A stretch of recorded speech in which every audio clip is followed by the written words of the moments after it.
by Dr. Bharatbhai Joshi sir, Registrar Gujarat Vidyapith. પ્રથમ સત્રમાં આપ સૌનું ફરીથી IIT ગાંધીનગર અને એજી ટીચર્સ કોલેજ પરિવાર હાર્દિક સ્વાગત કરે છે.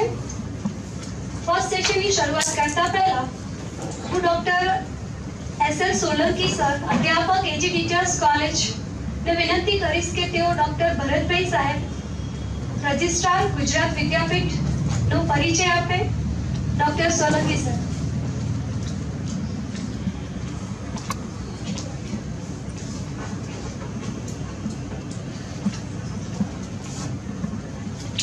Good morning to all. Namaskar. Honorable guest on dais and off the dais. I feel myself delighted and honored to introduce the versatile personality, Dr. Bharatbhai Joshi sir, who is an MA,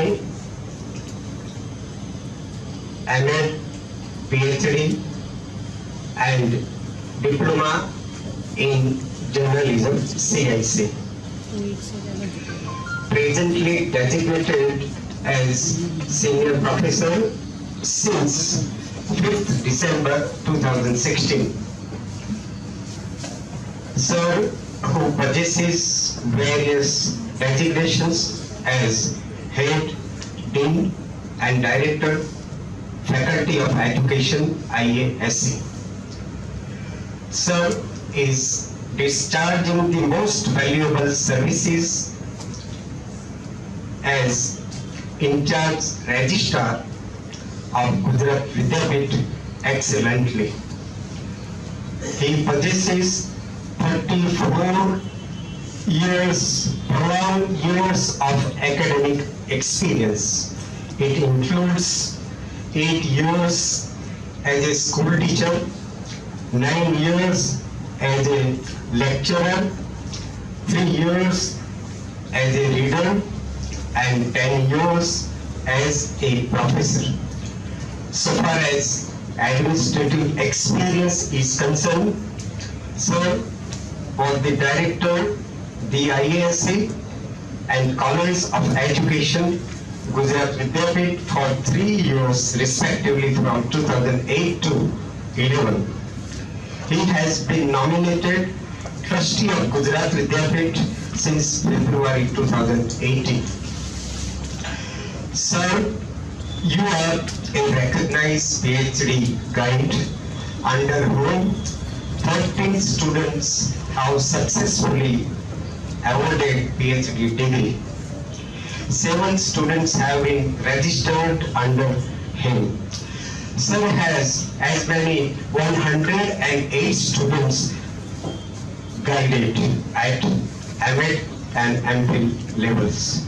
Subject of his study, that is education and specialization and work of teaching, research and extension in educational technology, methodology of research, mentoring and teacher education. Sir has authored and got published 11 books as his credit. Sir earns colorful figures by contributing of about 255 poems and about 22 short stories in Gujarati under pen name Path Mahabahu. So we all are fortunate enough to have such a versatile personality speaker. Amidst his busy schedule, we have got him over here. In a nutshell, Sir is an educationist with profound experiences, having a dynamic and a dedicated personality. So, sir, once again, on behalf of this teaching fraternity, I welcome you to deliver the speech on the topic chosen by. Thank you very much, Dr. Bharatbhai Joshi sir.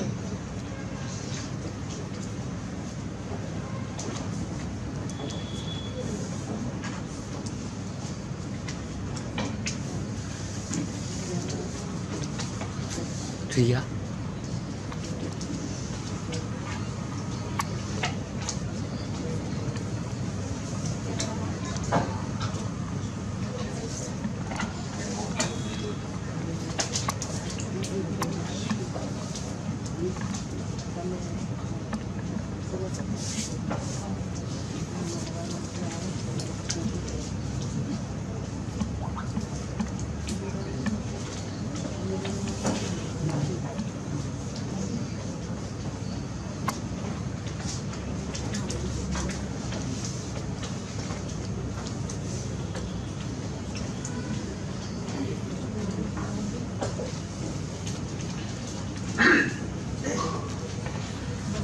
સૌને નમસ્કાર.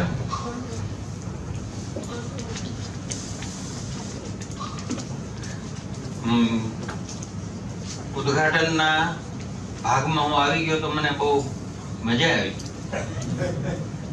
કલ્પેશભાઈ અને હર્ષદભાઈ બે બોલ્યા. ઘણી વખત આમ ઈરાદો ન હોય પણ સાહજિક રીતે કેવું બોલાઈ જતું હોય. દાખલા તરીકે કલ્પેશભાઈએ કીધું કે 34 વર્ષ પહેલા તેઓ અહીં આવેલા. એટલે 34 વર્ષ પછી એમને ફરીથી અહીં પધારવાનો મોકો મળ્યો. આ રૂમમાં આવ્યા હતા, આજે પધાર્યા છે. હું આ રૂમમાં 31 વર્ષે આવ્યો. 31 જે વર્ષોનો કઈ એમાં હિસાબ નથી, પણ ક્રિયાપદનો મહિમા છે. 31 વર્ષ પહેલા આવ્યા હતા, 31 વર્ષ પછી પધાર્યા છે.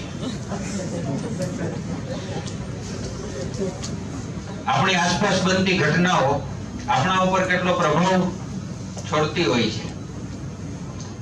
હર્ષદભાઈ જયારે બોલતા હતા ત્યારે આપણને એ પણ અનુભવાતું. એક સ્ટેડિયમનો પ્રસંગ અને આખા વ્યક્તિત્વને રંગી નાખી. હું આમ જનરલી મને મોકો નથી મળતો કારણ કે હું વિદ્યાપીઠ સાયકલ લઈને જાઉં છું, પણ અહીંયા થઈને જવાનું છે એટલે આજે હું કાર લઈને આવ્યો. તો રસ્તામાં આવતી વખતે જે FM માં સંભળાતું હતું બધું, એમાં આ જ હતું ક્રિકેટ ને હવે કોઈ એક બીજું સ્ટેડિયમ બનવાનું છે જેમાં સ્પોર્ટ સંકુલ થઈ રહ્યું છે, ભાતભાતની રમતો, બધી કેટલી બધી અસરો અચાનક આપણા ઉપર આવી જતી હોય છે.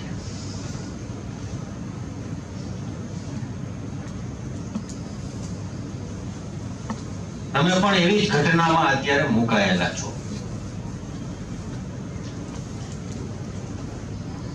તમે કોઈ એક યુનિવર્સિટીમાં હતા અને હવે કોઈ એક યુનિવર્સિટીમાં છો. છે ને, બધાને બદલાયું છે.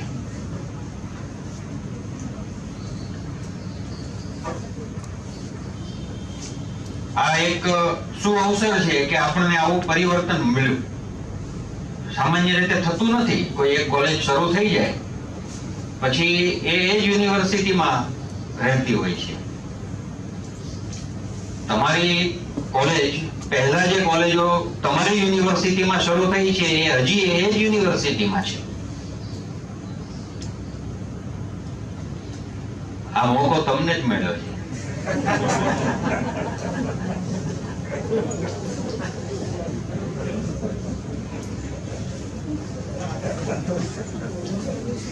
આપણી પાસે જે પરિસ્થિતિ આવે એને હર્ષદભાઈએ જે કહ્યું ને એના આધારે કહી રહ્યો છું. એને આપણે બે રીતે મૂલવી શકીએ. એક કે ભારે મુશ્કેલી છે, અને બીજું કે ઉમદા તક છે.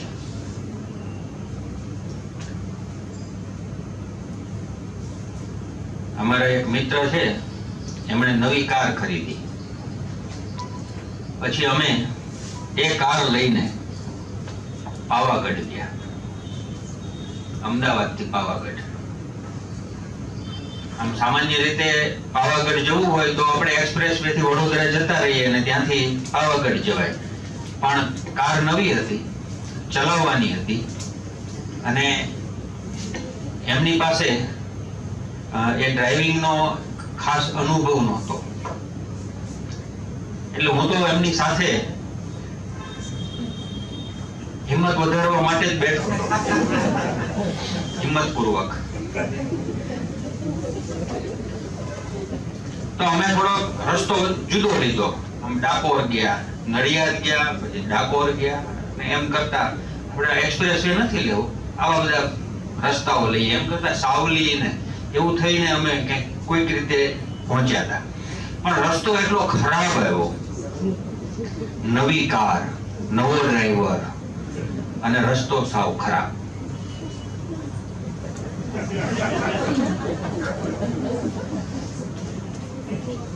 પણ એ જે ડ્રાઈવર છે, મારા મિત્ર જ છે.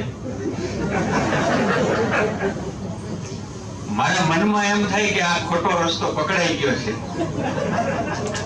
પણ એમણે મને કીધું કે આપણે આ રસ્તો લીધો નહીં, બહુ સારું કર્યું, કે મને ડ્રાઇવિંગનો સારો અનુભવ થઈ ગયો.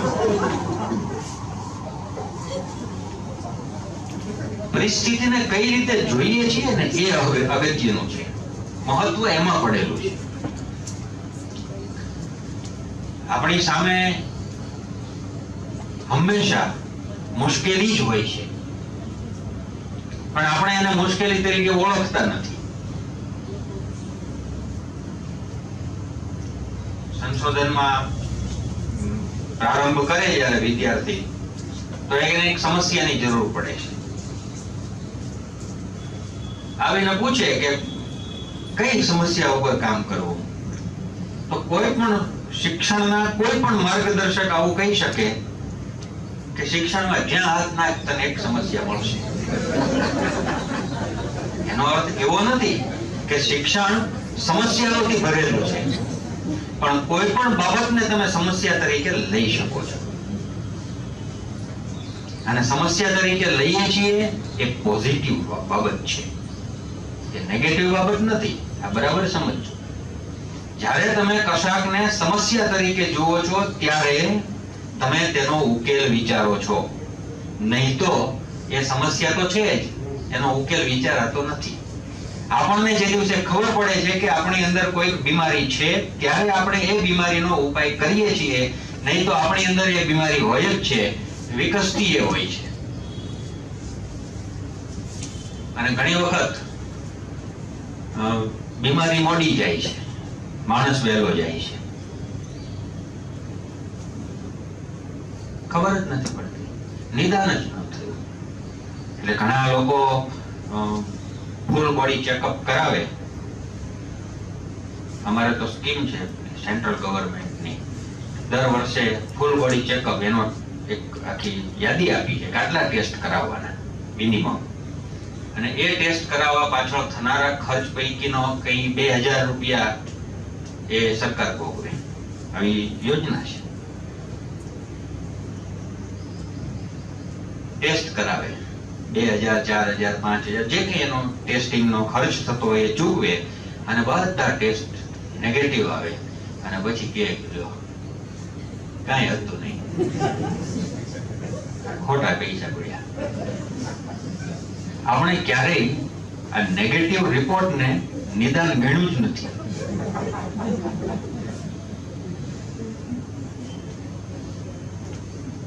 એનો અર્થ શું થાય કે જો આપણે બીમાર હોઈએ તો આપણે રાજી થઈએ. આપણી અપેક્ષા એવી છે કે આપણે બીમાર હોવા જોઈએ.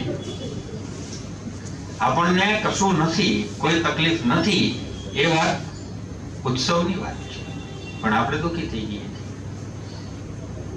એટલે સમસ્યા જ્યારે ઓળખાય છે ત્યારે એ સમસ્યાનો ઉકેલ થાય છે, ત્યાં સુધી એ સમસ્યાનો આપણે ઉકેલ કરતા નથી. અને સમસ્યા તરીકે દેખાય છે ક્યારે? કે જ્યારે આપણે એને સભાન રીતે જોઈએ છીએ, નહીં તો નહીં. તંત્ર અભિગમ નામનો એક ખ્યાલ છે, એમાં આ સમસ્યાની ઓળખને બહુ સારી રીતે સમજાવી છે. મેં તો ઘણા વર્ષો સુધી આ તંત્ર અભિગમ ભણાયો છે અને ભણ્યો પણ છું. મને તો ક્યારેય એ તંત્ર અભિગમ મેનેજમેન્ટનો કે એજ્યુકેશનલ મેનેજમેન્ટનો કન્સેપ્ટ લાગ્યો જ નથી. મને તો એ જીવનનું તત્વજ્ઞાન જ લાગ્યું છે. એનું જો એપ્લિકેશન આપણે વિચારીએ આપણા જીવનમાં તો અદ્ભુત વસ્તુ છે. તો આજે આપણે જે બાબત લઈને અહીંયા વાત કરવી છે, સૌથી પહેલા તો મેં આનું જે શીર્ષક અહીંથી જે મને સૂચવું હતું એમાં મેં એક આર્ટિકલનો ફેર કરી નાખ્યો છે. એન હતું એના બદલે મેં આર્ટિકલ બદલી નાખ્યો છે અને મને એવું લાગ્યું કે આ જોઈએ. કારણ કે 1 કલાકનો મામલો નથી આ ધ અવર, આજનો મામલો છે, અત્યારનો મામલો છે. ધ અવર અને એન અવર વચ્ચે આ તફાવત છે. નાક, હું આનો ઉચ્ચાર નાક કરું છું, નેક નહીં.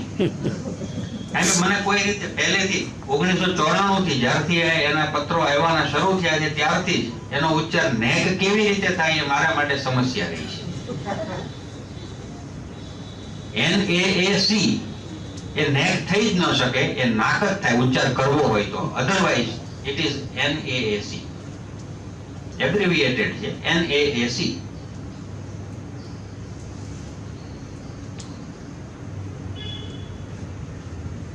અત્યારની પળ આપણી પાસે તકાદો કરી રહી છે કે આ જોઈએ. આના વિશે સૌ વિચારે છે. આ કાર્યક્રમ છે એ પણ એવી એક સભાનતા અને સક્રિયતા ઊભી થાય એ માટેનો છે. એટલે મારે કઈ અહીંયા કોઈ હું આ ક્ષેત્રનો નિષ્ણાત છું અને વિદ્વત્તાપૂર્ણ વાતો કરવાનો છું એવી શામળભાઈ જે પરિચય આપ્યો એના આધારે તમને કોઈ ગંધ આવી હોય તો એ ખોટી છે.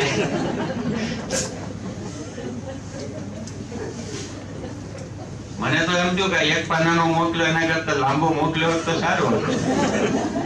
અંદર 2-4 કાવ્યો નાખી દીધા હોત તો એ તમે વાંચો.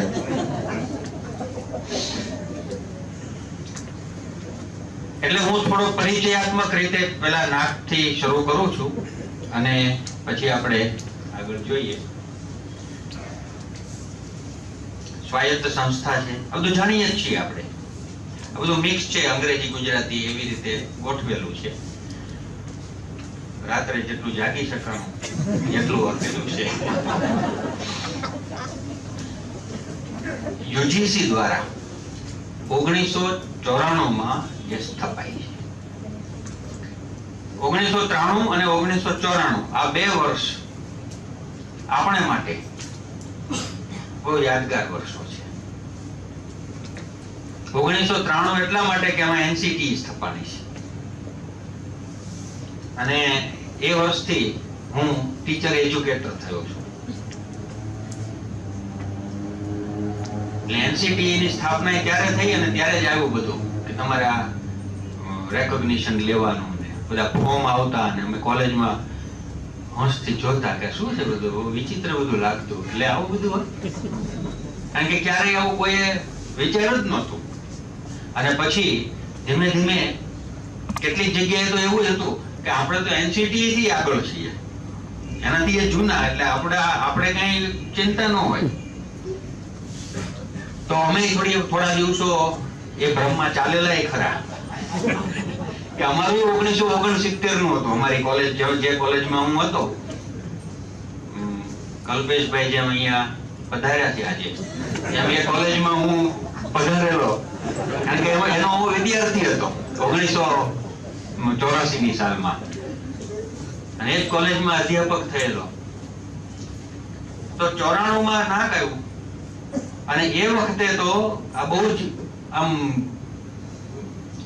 સમજણ નહીં એવું જ લાગતું હતું કે આવો કઈ થોડું હોય, આ કઈ આપણે પેલું ISO લેવાનું, આવું શિક્ષણમાં આવું હોય, વિચિત્ર હતું. પણ ધીમે ધીમે એ બધું સ્થિર થતું ગયું અને આજે હવે એ સર્વ સ્વીકૃત થઈ ગયું છે. પણ તોય મને એક વસ્તુ હજી સ્વીકારવામાં મુશ્કેલી પડી રહી છે. NAAC નું હિન્દી વર્ઝન જે થયું છે એમાં પ્રત્યાયન કેવી રીતે આવે છે એ હજી મને સમજાતું નથી. એમાં એક્રેડિટેશન નું પ્રત્યાયન હિન્દી કર્યું છે, એ કેવી રીતે થાય છે એ મને સમજાયું નથી. પણ એ તો વિદ્વાનોએ કર્યું હોય એટલે એમાં કઈ પ્રશ્નો ઉભા કરવા નહીં. પણ મેં અહીંયા એનું ગુજરાતી કર્યું છે. મુખ્ય કાર્ય દેશની તમામ ઉચ્ચ શિક્ષણ સંસ્થાઓનું મૂલ્યાંકન અને માન્યતા કે પ્રમાણન. આ માન્યતા અથવા પ્રમાણન, આવું ગુજરાતી મને ઠીક લાગે છે. હું એનાથી મારા મનમાં એનો અર્થ ઉભો કરી શકું છું. જરૂરી નથી કે તમારે એ સ્વીકારવું, પણ આ અર્થ છે એ દર્શાવવા માટે થઈને આ શબ્દો મેં અહીંયા લખ્યા છે અને આગળ આપણે એ જ શબ્દોનો અહીંયા ઉપયોગ કરવાના છીએ. એના કાર્યક્ષેત્રમાં શું આવે છે તો શિક્ષણની આ બધી સંસ્થાઓ આવે. એ યુનિવર્સિટી સ્તરની હોય તોય આવે, ઓટોનોમસ હોય તોય આવે, અને કોઈ સંલગ્ન હોય, ઘણી કોન્સ્ટિટ્યુઅન્ટ કોલેજો પણ છે એ પણ આવે. તો આ એનું કાર્યક્ષેત્ર, આ સામાન્ય પરિચય. આ પૂંઠું છે. આની પાછળ 124 પાના છે.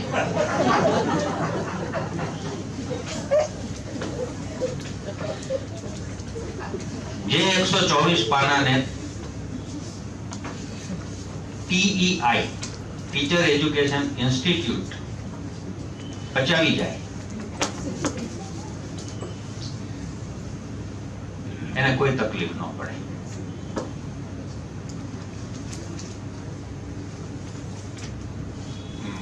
પેલી IMP આપીને પરીક્ષા લેવાની હોય ને, એવું જ છે.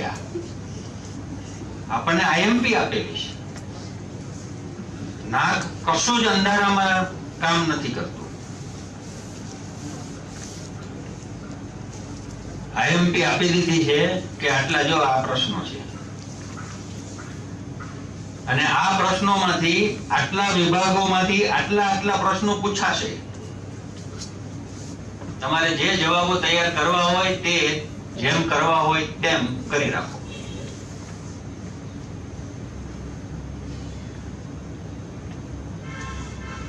ઓનલાઈન અવેલેબલ છે.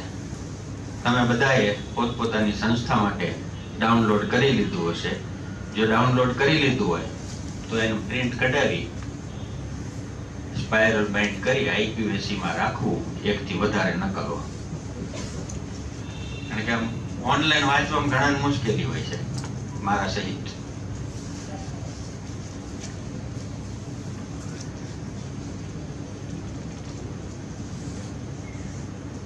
આ એક પ્રશ્ન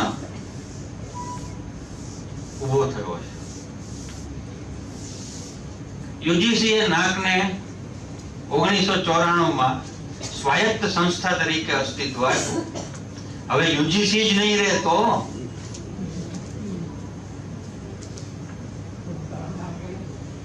નાસ્તિ મૂલઃ કુતઃ શાખા.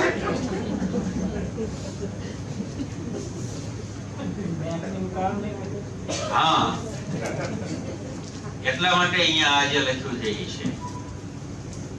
કે જો તમે જે ધારો છો તેવું UGC નું થાય તો નાકનું નેક થઈ જશે. એ NAAC એમાંથી NAC થશે. એનું ડોક્યુમેન્ટ એ પણ અવેલેબલ છે ઓનલાઈન. એમાં આ સ્પષ્ટતા કરી દીધી છે.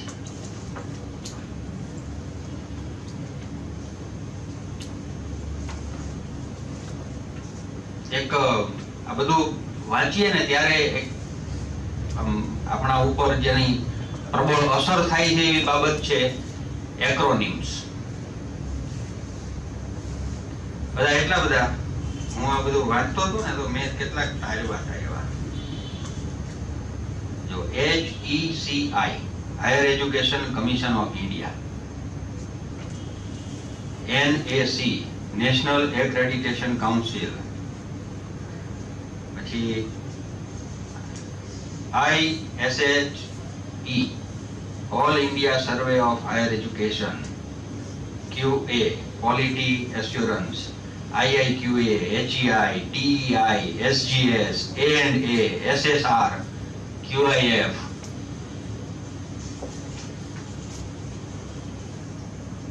ટેવાઈ જવું પડે અને પછી કામ પડે ને એટલે ટેવાઈ જ જવાય. એક વખત એક સંવાદ પછી મેં લખ્યો હતો એટલે મને બરાબર એ યાદ રહેલો છે. હું એક સ્કૂલમાં જ્યારે હતો ત્યારે ત્યાં મોરારીદાસ હરિયાણીની કથાનું આયોજન કરેલું અને જે જગ્યાએ કથા કરવાની હતી એ સ્થળ એ ભૂમિ એ સરકારી હતી એટલે એની મંજૂરી લેવી પડે. તો તાલુકા પંચાયત કચેરીમાં એની મંજૂરી લેવા માટે જવાનું હતું. એટલે હું ગયો. તાલુકા પંચાયતના પ્રમુખ છે એ પરિચિત હતા શિક્ષણની અમારી જે સંસ્થા હતી એનાથી. એટલે જ હું ગયો હતો ને એમણે કીધું કે હું બોલાવું છું એક ભાઈને, તમે એની સાથે જઈને ટાઈપ કરાવી નાખો, પછી સહી કરાવી દઈએ. એટલે એને બોલાવે ક્લાર્કને, ટાઈપિસ્ટ હતા, સમજાવી દીધું. હું એની પાસે બેઠો હતો, એ ટાઈપ કરતા હતા. ત્યાં એક ભાઈ આમ પગથિયા ચડીને આવ્યા. એટલે આણે કીધું આવો આવો.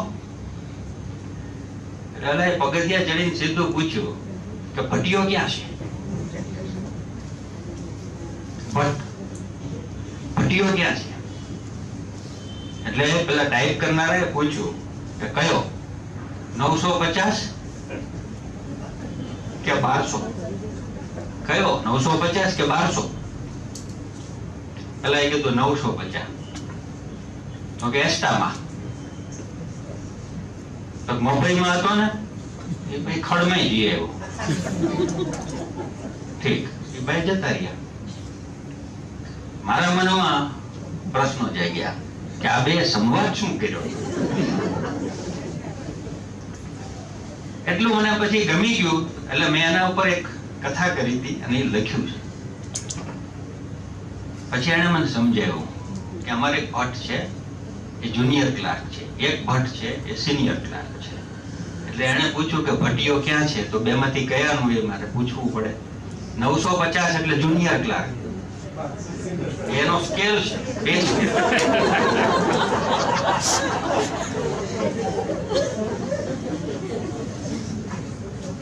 એસ્ટા એટલે એસ્ટાબ્લિશમેન્ટ બ્રાન્ચ, અત્યારે એ ત્યાં છે.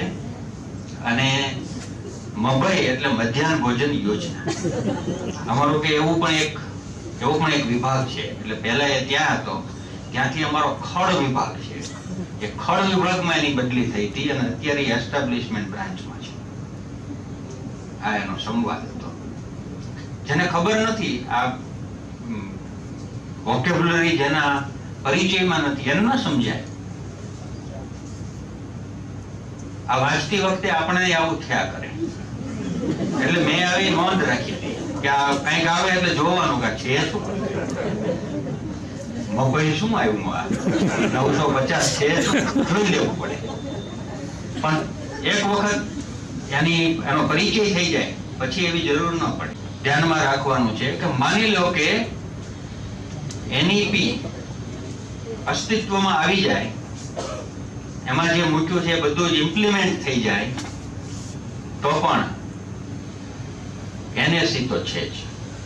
એટલે આપણું કર્યું કશું એળે જવાનું નથી. આંખ મારતો જા, કામ કરતો જા. શું કામ આ માન્યતા? નાકની જરૂર શું છે? તો એના કેટલાક કારણો છે. આમ તો કેટલાક કારણો કલ્પેશભાઈએ કહી દીધા શું કામ આ કરવું જોઈએ, મહત્વ શું છે. પણ મેં તૈયાર કર્યું છે એટલે મારે કહેવું તો પડશે.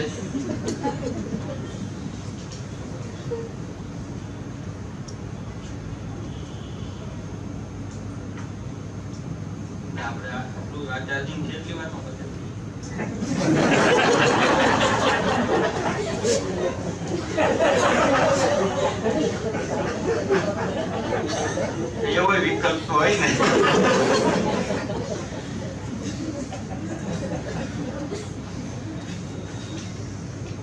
આપણે આશાવાદી છીએ એટલે બાકી તો ગમે ત્યારે ચાર્જિંગ પૂરું થઈ જઈ શકે છે. કયો શબ્દ છેલ્લો છે એની કોઈને ક્યાં ખબર છે? માન્યતા શા માટે મહત્વની છે? આપણે આ નાકનું આટલું મોટું તોફાન શા માટે વળી લેવું? તો જો પહેલી જ બાબત છે યુજીસી નું અનુદાન. આપણે જે મેળવીએ છીએ એની સાથે કેટલાક તાણાવાણા આ ગ્રેડિંગ ના છે. રૂસાનું અનુદાન,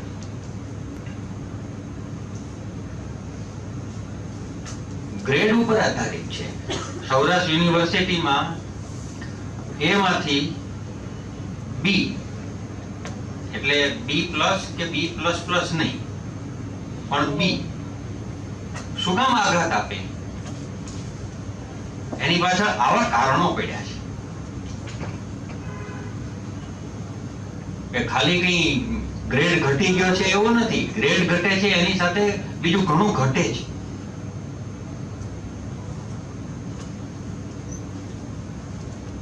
અને એ જે બધું ઘટી રહ્યું છે એને માટે થઈને તો આપણે મહેનત કરી રહ્યા છીએ કે ન ઘટવું જોઈએ, વધવું જોઈએ.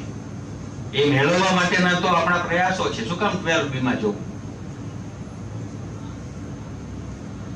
તમારી પાસે રેકોગ્નિશન છે 12B નું તો તમને ગ્રાન્ટ મળે છે, તો તમને માઇનર પ્રોજેક્ટ રિસર્ચ ના મળે છે, મેજર પ્રોજેક્ટ મળે છે, નહીં તો નથી મળતા. તો આ અનુદાન માટે થઈને આ ઉપયોગી છે. તમામ ઉચ્ચ શૈક્ષણિક સંસ્થાઓ માટે આ ફરજિયાત છે એટલે જરૂરી છે.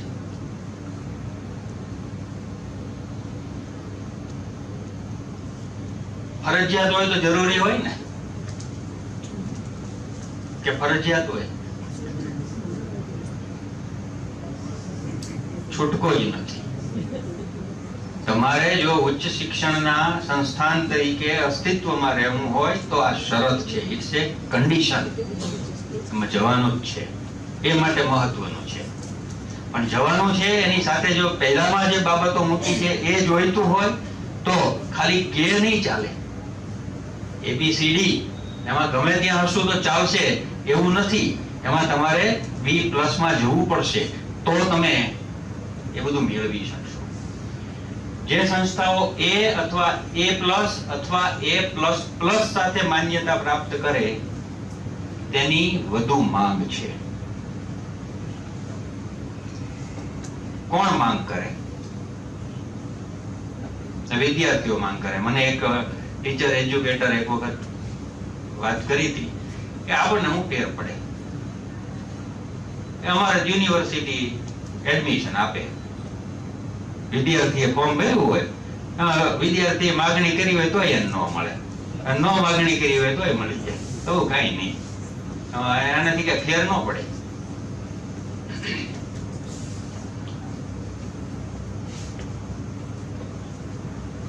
ખાલી વિદ્યાર્થી જ માંગ કરે.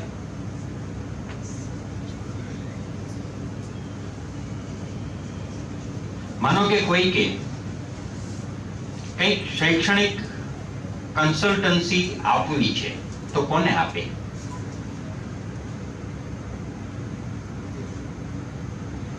તરત જ ધ્યાનમાં લેવાશે.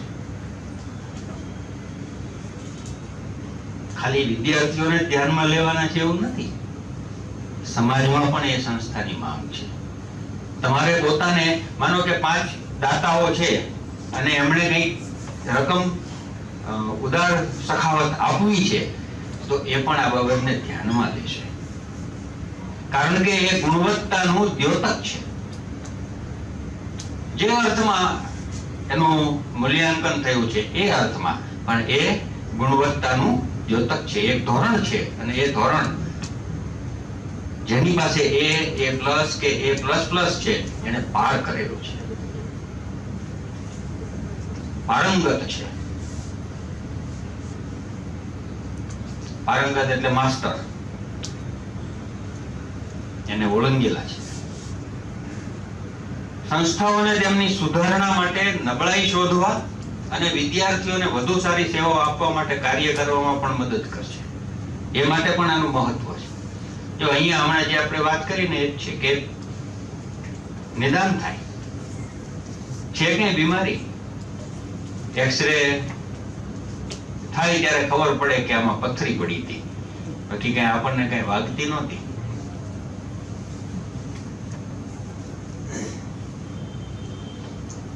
પણ ઘણી વખત ખબર પડે પછી વધારે તકલીફ થાય, નહીં તો પડી હોય અમને. પણ ખબર પડી, જાણી શકાય. આપણી નબળાઈ આપણે જાણી શકીએ, અને જો નબળાઈ જાણી શકીએ તો એને સુધારી શકીએ. આપણે ભણાવીએ છીએ એમાં મનોવિજ્ઞાનમાં આવે છે ને મેનરિઝમ. ખબર હોય તો આપણે એ નિવારી શકીએ.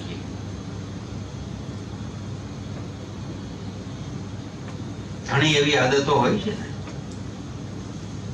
જે નિવારવી જોઈએ. આપણને ખબર, આપણે સભાન નથી હોતા, પણ આપણને કોઈ જ્યારે ધ્યાન દોરે છે ત્યારે આપણને ખ્યાલ આવે છે કે આવા પ્રકારની કોઈ એક નબળાઈ આપણામાં છે, પછી આપણે સભાન રીતે એને દૂર કરીએ છીએ. પણ એ ખબર પડે છે તો, નહીં તો એમનું એમ ચાલે છે. એ કોઈકનું હતું કે આમ વ્યાખ્યાન આપે, બટન પકડીને વ્યાખ્યાન આપે, પછી એક દિવસ બટન તૂટી ગયું તો વ્યાખ્યાન જ ન આવી. કોઈ વ્યક્તિ, મને નામ યાદ નથી, કોઈ અધ્યાપક છે, હા, મેં એમના વિશે આ સાંભળ્યું હતું.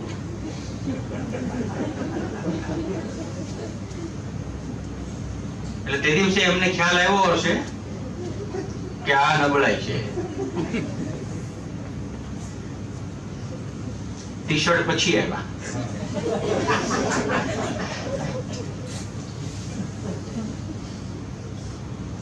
એમના જમાનામાં હોત તો એ ભણાવી ન શકાત. નબળાઈ પકડે અને એની સુધારણા થાય. પકડશે કોણ? કઈ બહારથી આવીને કોઈ તમને કહેશે કે આ તમારી નબળાઈ છે એવું નથી. આપણે પોતે આપણને જોઈશું ત્યારે આપણને ખબર પડશે કે આપણી અંદર કઈ નબળાઈ છે. આપણો તો આપણને આપણાથી છોડીને આપણને શોધવાનો વેશ. આ વિનોદ જોશીની પંક્તિ છે.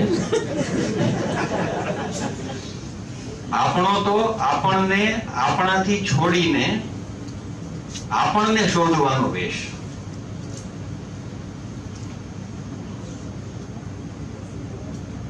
હવે મારી પંક્તિ એ કહું તમને.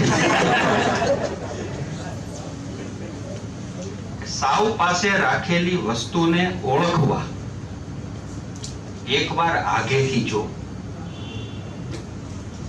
ઠાલા કમાર જેમ ઉગડીએ જાય, જરા ભીંતોને હડસેલી જો.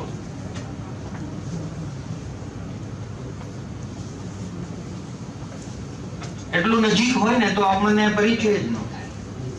એને એકવાર દૂરથી જવું પડે. તમે ક્યારેય આવો અનુભવ કર્યો છે? કોઈ કલાકાર છે ચિત્ર બનાવે ને તો પછી આમ દૂર જઈને જુએ છે.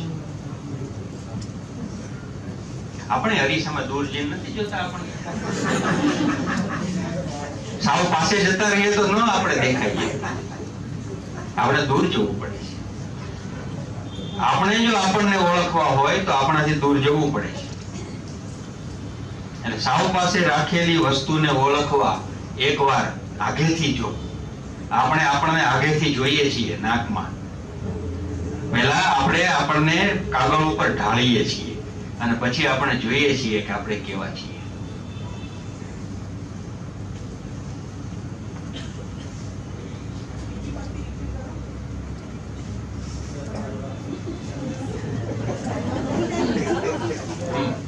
એ પહેલી છે.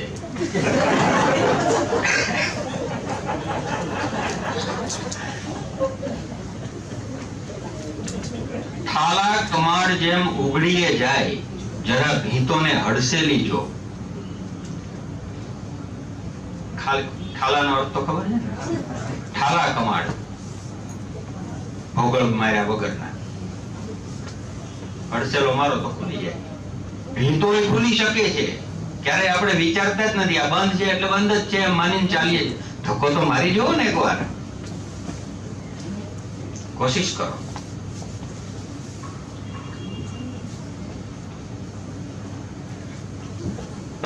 સંશોધન ભંડોળ આપતી એજન્સીઓના વિશ્વાસને લીધે પ્રોજેક્ટની ફાળવણી, માન્યતા છે તો એનો એક વિશ્વાસ ઉભો થાય છે, અને એટલે આવા જે પ્રોજેક્ટ છે આપણને મળી શકે છે. ક્યાંકથી ભંડોળ મેળવવાનું હોય, દાન, એમાં પણ સુધારો થાય અને સંસ્થાને વધુ સારી દિશા અને ઓળખની પ્રાપ્તિ થાય છે. આપણે કયા મુકામે છીએ એ નક્કી થઈ જાય છે, એટલે પછી દિશા નક્કી થાય ને કે હવે અહીંથી આપણે જવું છે તો ક્યાં જશું. જ્યાં સુધી આવું નથી થતું ત્યાં સુધી અહીંથી જવાય રણ તરફ, અહીંથી નદી તરફ ની સ્થિતિમાં જ હોઈએ છીએ. ક્યાં જવું એ નક્કી નથી, ક્યાંથી ક્યાં જવાય છે એ ખબર નથી. એક ચોરાહા ઉપર ઊભા છીએ, રસ્તાઓ છે પણ કયો ક્યાં જાય છે એની ખબર નથી, કારણ કે આપણે ક્યાં જવું છે એ જ નક્કી નથી. અહીંયા એ દિશા નક્કી થઈ શકે છે.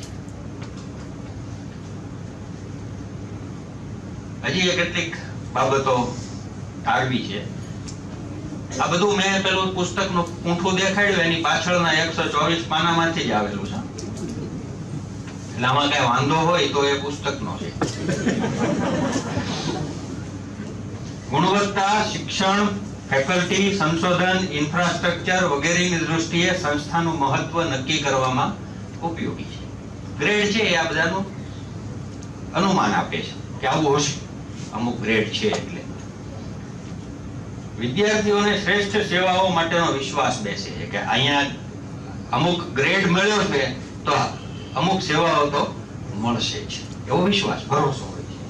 અને ભરોસા સાથે જે આવે એ વધુ સારી રીતે કામ કરે છે. બીતા શંકાશીલ રહીને જે કામ થાય એની તુલનાએ પરિણામો વધુ આપે છે, પ્રવેશમાં વધારો થાય છે. આપણા કેસમાં આપણે નિશ્ચિત સંખ્યા છે 50, પણ આપણે અહીંયા એવું અર્થઘટન કરી શકીએ કે પહેલા આપણા પ્રવેશ પૂરા થઈ જાય. કલ્પેશભાઈ જેમ કહેતા, એજી ટીચર્સના પ્રવેશ સૌથી પહેલા પૂરા થાય છે. એક આભાર હોય છે સંસ્થાની.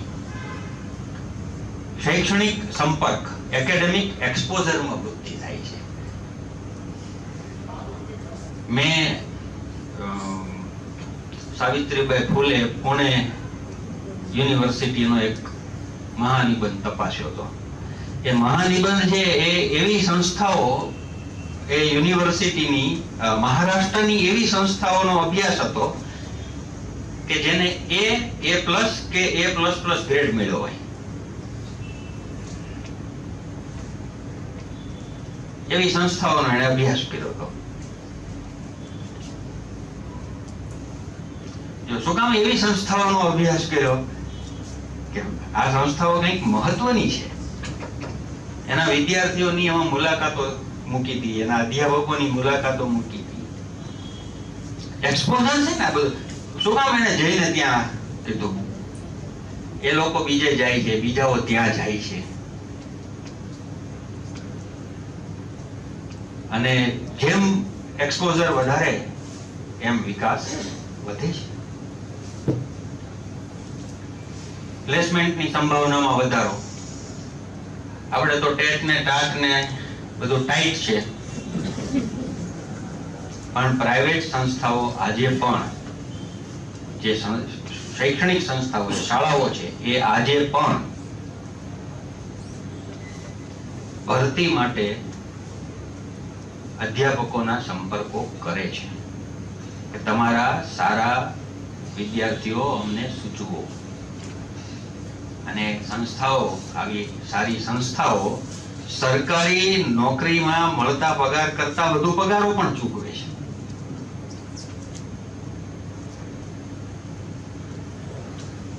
નાક ગ્રેડ અને નાક માન્યતા પ્રાપ્ત સંસ્થા દ્વારા આપવામાં આવતી ડિગ્રીની કિંમત વધારે. આમ વ્યવહારની રીતે જોવો તો કઈ વધુ ન હોય. યુજીસી રેકોગ્નાઇઝ કોઈ પણ યુનિવર્સિટીની ડિગ્રી એટલે એ સરખી જ હોય. પછી તમે એમાં એકમાં એક યુનિવર્સિટીમાંથી 50% આવ્યા છે અને બીજી યુનિવર્સિટીમાંથી 50% આવ્યા છે, તો બેયને 0.5 10% પ્રમાણે મળવાનો હોય તે જ મળે. એ ગ્રેડ છે એટલે એને 5.5 મળે એવું નહીં, 5 જ મળે. પણ એના વિશેનો અભિગમ જુદો હોય.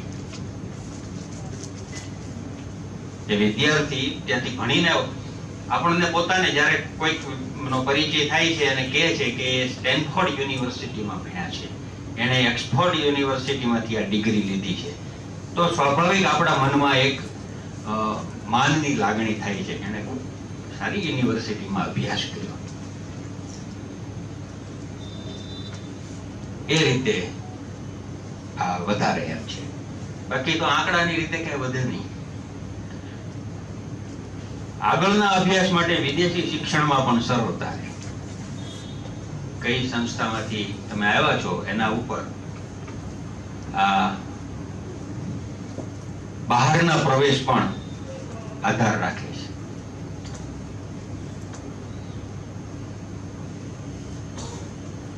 પ્રોસેસ કેવી હોય?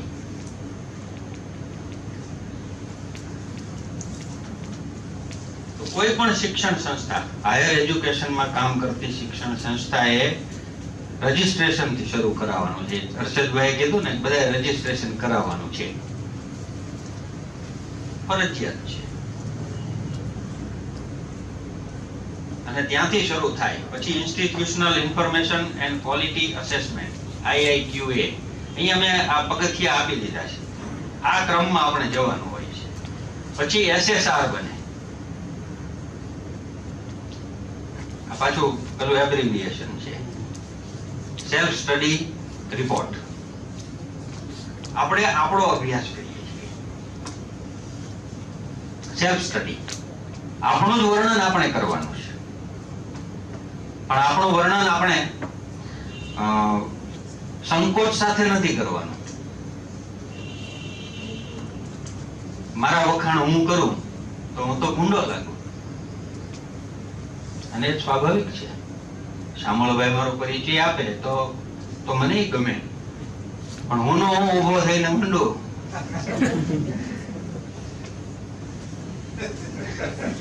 એ તો બરાબર નહીં ને અશોકભાઈ. પણ અહીંયા આપણે કરવું પડે. આપણે આપણને જ સારા દેખાડવાના છે. એટલે અહીંયા બેઠા બેઠા મને એક પંક્તિ સૂજી હતી, આશાબેન લખેલી કે કોઈ શિક્ષણ સંસ્થા છે એને માટે આપણે વિચારીએ. શિક્ષણ સંસ્થાને આપણે કહીએ છીએ તું ગમે તેવું બને. કોઈકને ગમી જાય શિક્ષણ સંસ્થા, તું ગમે તેવું બને, લાવ શણગારું તને. અત્યારે તો ગમે એવી નથી કોઈ એક નિશાળ કે સંસ્થા છે, પણ લાવ શણગારું તને, અને તો ગમી જાય.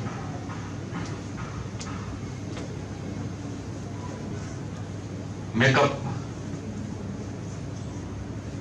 પરિસ્થિતિઓ બદલી નાખે છે.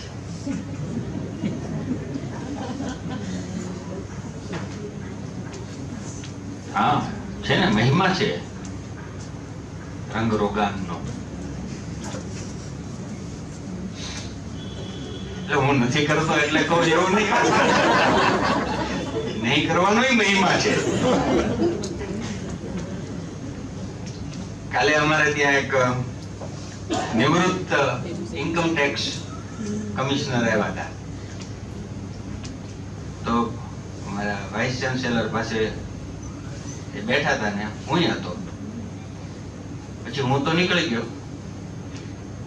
પછી એમને પૂછ્યું હશે તો મારી બેસવાની જગ્યા ફર્સ્ટ ફ્લોરે છે, તો એ ત્યાં આવ્યા. મેં કીધું કઈ કામ હશે, પણ એને બદલે એમણે મને એમ કીધું કે कोई काम नहीं है, केवल इतना बताने के लिए आया हूं कि आपका व्हाइट हेयर्स बहुत अच्छे हैं. આટલું કહેવા માટે હું તો ખુશ થઈ ગયો કે વાહ, કઈ નહીં કરીને કેટલું મેળવી શકાય. જો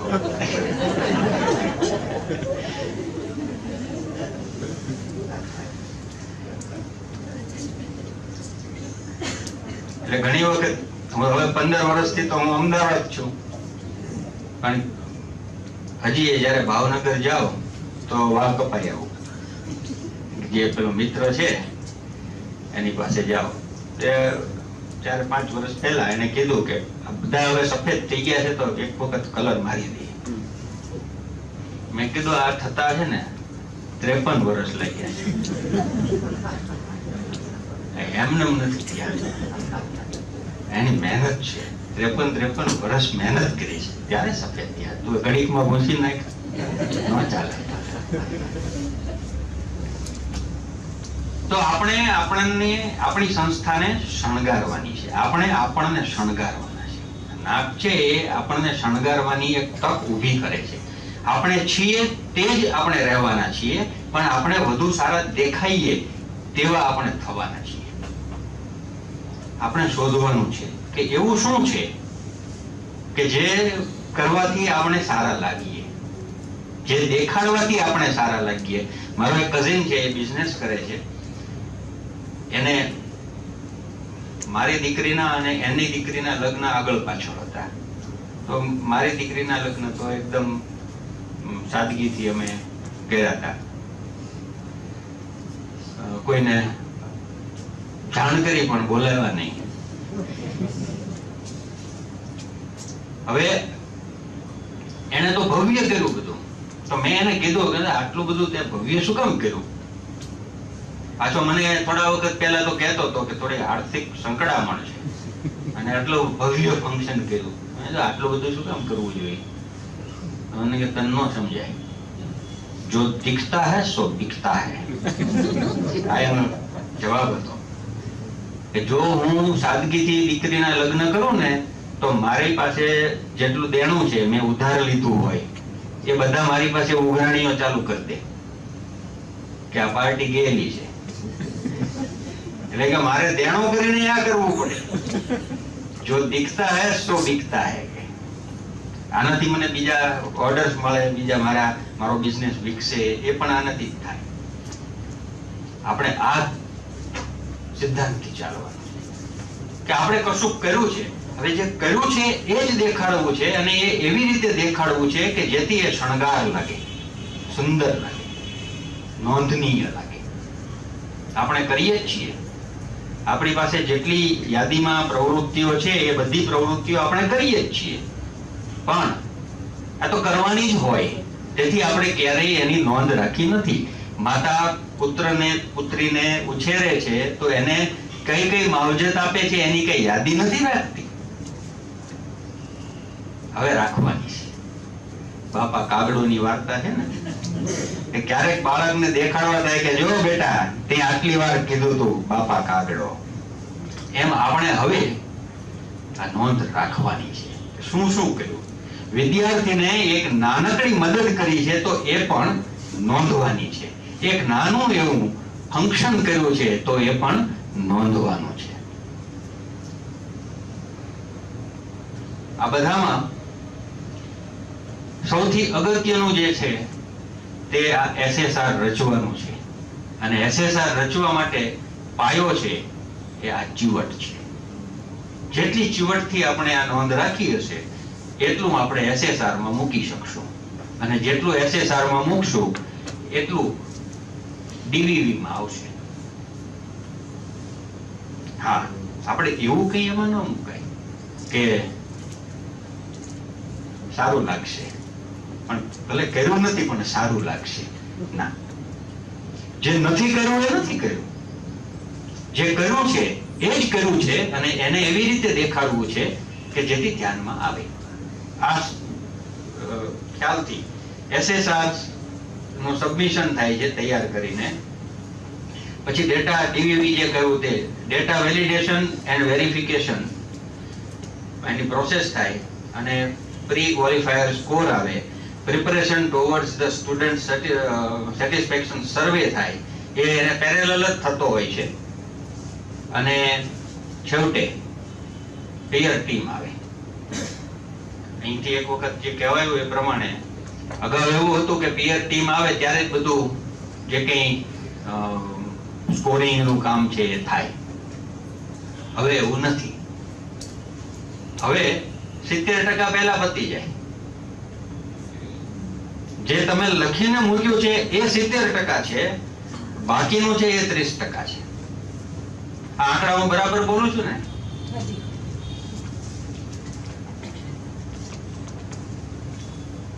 જે ડીવીવી છે એ તમને 70% આપશે.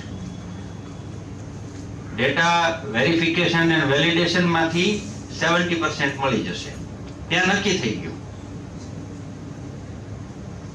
હવે પેયર ટીમ આવે છે ત્યારે 30% છે. એટલે આ પેલા ઇન્ટરનલ 30% છે. એટલે સાહેબ ધમકાવે તો આપણે 70% માં જ પાસ થઈ જશું.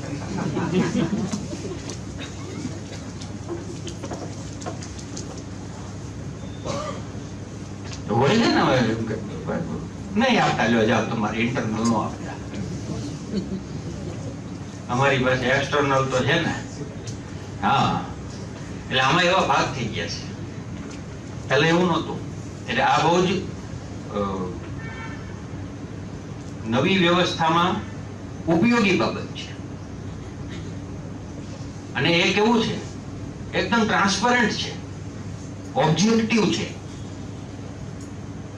તમે જે કર્યું છે, તમે જે દેખાડી શકો છો, જે વેલિડેટેડ છે, એને કોઈ નકારી શકે એમ જ નથી.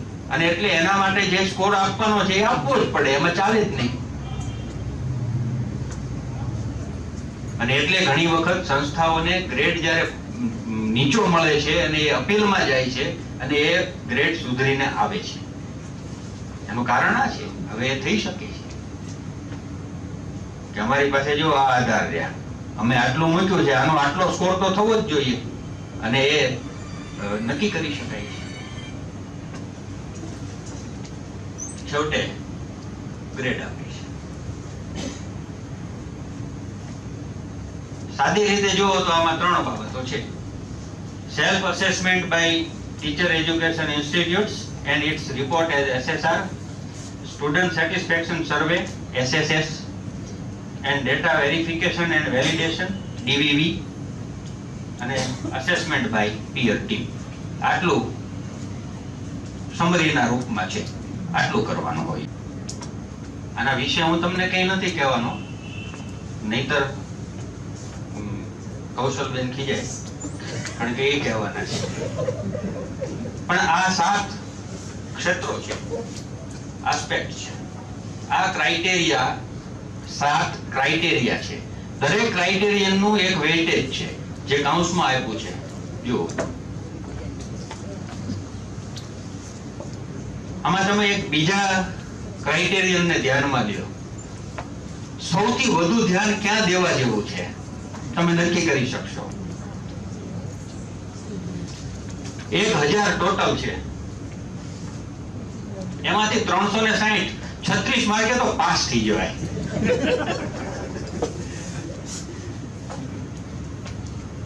છે ને? આના આધારે આપણે નક્કી કરવાનું છે.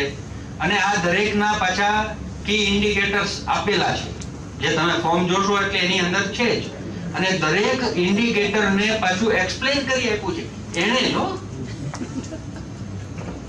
અને આપણી કઈ બાબત કયા ઇન્ડિકેટર નીચે આવશે એ આપણે નક્કી કરી શકીએ છીએ, અને ત્યાં એને ગોઠવી દેવાની છે. બસ એટલું જ છે. હવે આપણે એ જોવાનું છે. અમારે અનામિકભાઈ છે વાઇસ ચાન્સેલર, એ બહુ સરસ રીતે કે આપણી પાસે આ 7 કબાટ છે. 7 કબાટના બધા ખાના છે. દરેક ખાનામાં એક કબૂતર બેસાડવાનું છે. જો કેટલા ખાના ખાલી છે. હવે આ ખાનું ખાલી છે, એ ખાનામાં કયું કબૂતર આવી શકે ગોતો. આપણે એવું શું કર્યું છે? ગોતો, મૂકો અંદર. અને જો આ એક્સરસાઇઝ તમે વિગરસલી કરો તો એમાં ક્યાંય શંકા જ નથી કે નીચો ગ્રેડ આવે. કર્યું જ હોય છે.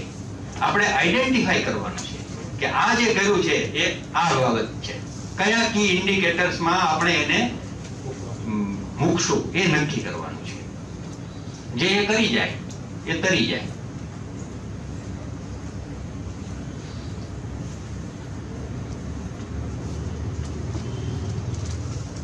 એમાં જે ત્રીજો ક્રાઇટેરિયન છે એમાંની આ બાબતો છે, એના કી ઇન્ડિકેટર્સ છે. એમાંથી 3.3 આઉટરીચ એક્ટિવિટીઝ, એના વિશે મારે થોડીક વાત કરવાની છે. એટલે આ 100 પૈકીના 30 પોઈન્ટ ત્યાં છે. એ આઉટરીચ એક્ટિવિટીઝ શું હોય આ બધું એમાં આવે છે. NCC, NSS, red cross, YRC youth માટે જે રેડ ક્રોસ છે આ બધું. પણ આ કંઈ આપણી સંસ્થાઓમાં હોતું નથી. સીધી રીતે એનસીસી કે એનએસએસ બીએડમાં હોતું નથી. અમારે તો આવું કઈ હોય જ નહીં. પણ એ સિવાયનું હોય તો આખી યાદી છે. જો સ્વચ્છ ભારત હોય આપણે કે આપણે સ્વચ્છ ભારતમાં હોઈએ, સ્વચ્છ ભારત પ્રવૃત્તિ આપણે કરતા હોઈએ ને એ પણ એમાં જ આવે છે. સ્વાસ્થ્ય સંબંધી પ્રવૃત્તિઓ, જેન્ડર ઇસ્યુઝ માટે આપણે પ્રવૃત્તિઓ કરતા હોઈએ છીએ. એક વ્યાખ્યાન રાખ્યું હોય ને જેન્ડર ઇક્વિટી ઉપર તો એ પણ તમે આમાં મૂકી શકો છો. અને અધ્યાપકો વ્યાખ્યાન તો આપતા જ હોય છે. હું અત્યારે અહીંયા આવ્યો છું તો મારી સંસ્થા માટે આઉટરીચ એક્ટિવિટી છે. હું જઈને એક વ્યાખ્યાન દઈ આવ્યો છું કોઈ પણ એક વિષયનો. આ બધા એવા બધા ક્ષેત્રો છે. સામાજિક, સાંસ્કૃતિક, શૈક્ષણિક પ્રવૃત્તિ.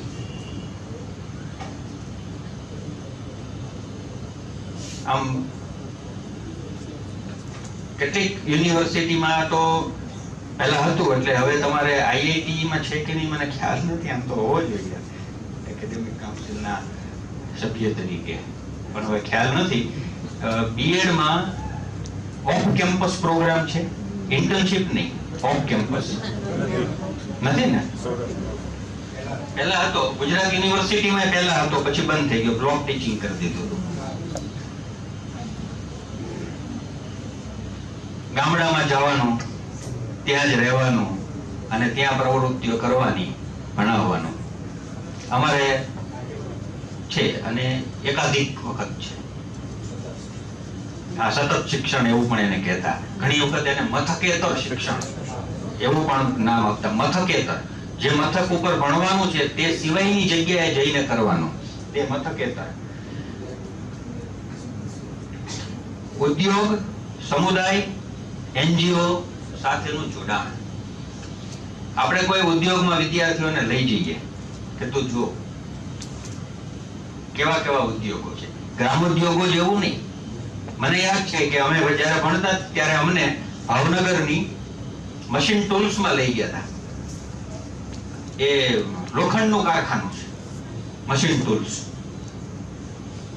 અને પહેલી વખત ઓગળેલું લોખંડ જોયું હતું અને આશ્ચર્યચકિત થઈ ગયા હતા કે એવા એ વાસણો છે કે જેમાં ઓગળેલું લોખંડ રહી શકે છે. આશ્ચર્ય થઈ ગયું. ઓગળ્યું છે તો એને ભરીને ક્યાંક નાખવું તો પડે ને, દીવું ઢાળવા માટે. તો એ ભરે જેમાં એ વાસણ તો એનાથી મજબૂત હોવું જોઈએ ને કે ઓગળી ગયેલું લોખંડ પણ એને ઓગાળી ન શકે.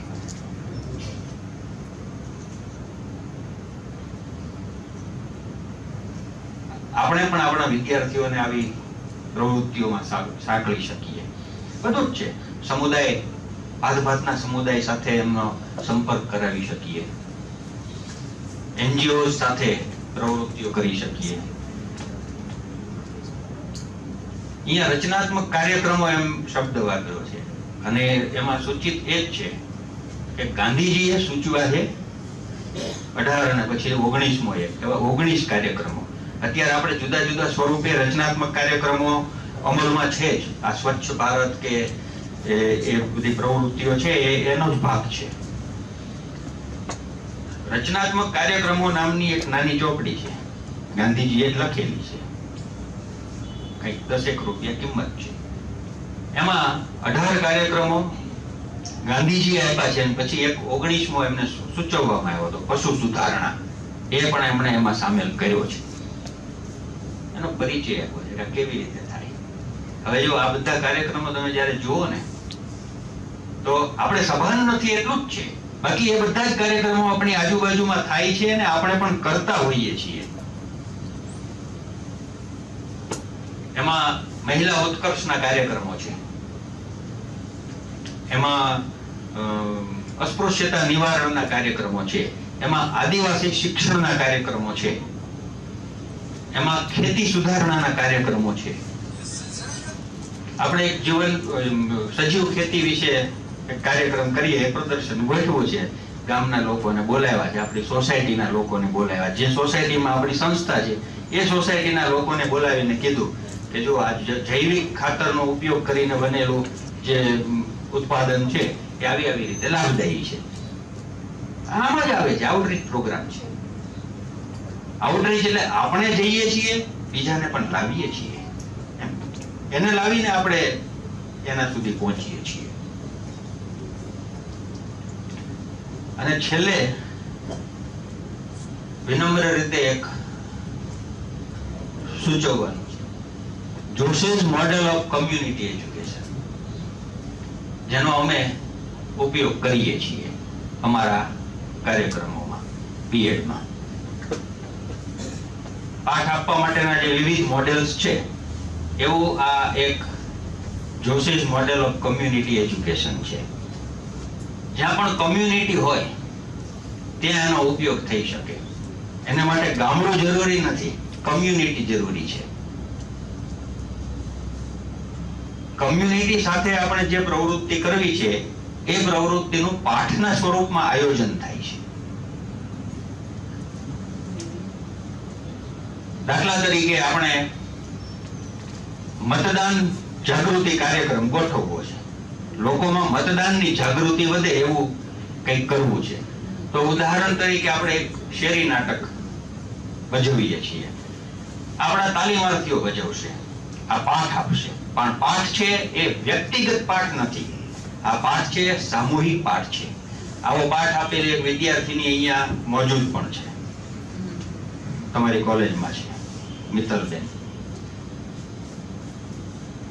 એ સમૂહમાં પાઠ આપે છે. 8 વિદ્યાર્થી, 10 વિદ્યાર્થી. શેરી નાટક કરવું છે તો એકથી તો થવાનું નથી, પણ શેરી નાટકમાં 10 જણા છે તો એની 10 અલગ અલગ કામગીરી છે.